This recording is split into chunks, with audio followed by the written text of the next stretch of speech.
Баршаларыңызға сәлем. Бүгін менің арнамда салмасында сүзбесі бар өте нәзік шоколадты печеньяның рецебімен бөлісемін.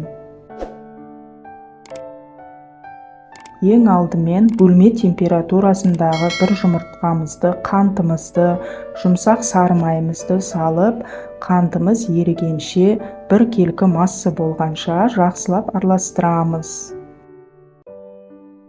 200 грамм ұнымызды, 25 грамм какао ұнтағын бір шай қасық қопсытқыш салып, електен өткізіп, қолдың көмегімен жұмсақ қамыр илейміз.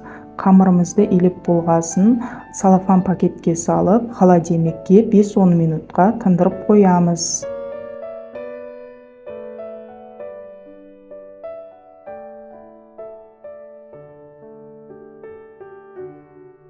Енді печеньямыздың салмасын дайындаймыз. 100 грамм творожный сыр, 50 грамм қант ұнтағын қосып, күрекшенің көмегімен жұмсақ масса болғанша араластырамыз.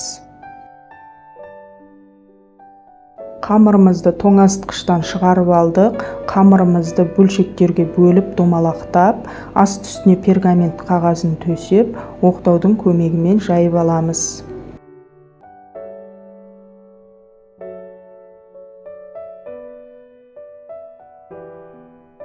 Жайып болған қамырымыздың бетіне дайындап қойған салмамызды салып, дәл бейнеде көрсетілгенде қамырымыздың жан-жағын бекітіп, дөңгелек формаға келтіріп, пергамент қағазы төселген листімізге орналастырамыз.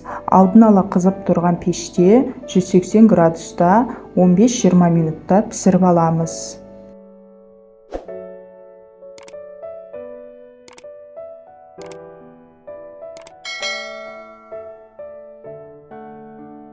Нәзік шоколадты печеньеміз пісіп шықты. Ыдысымызға салып, бетіне қант ұнтағын сеуіп шығамыз. Сүйіспеншілікпен пісіріңіздер. Назар бөліп көргендеріңізге рахмет. Сіздермен болған Гүлмира Темірхан. Аман сау болыңыздар.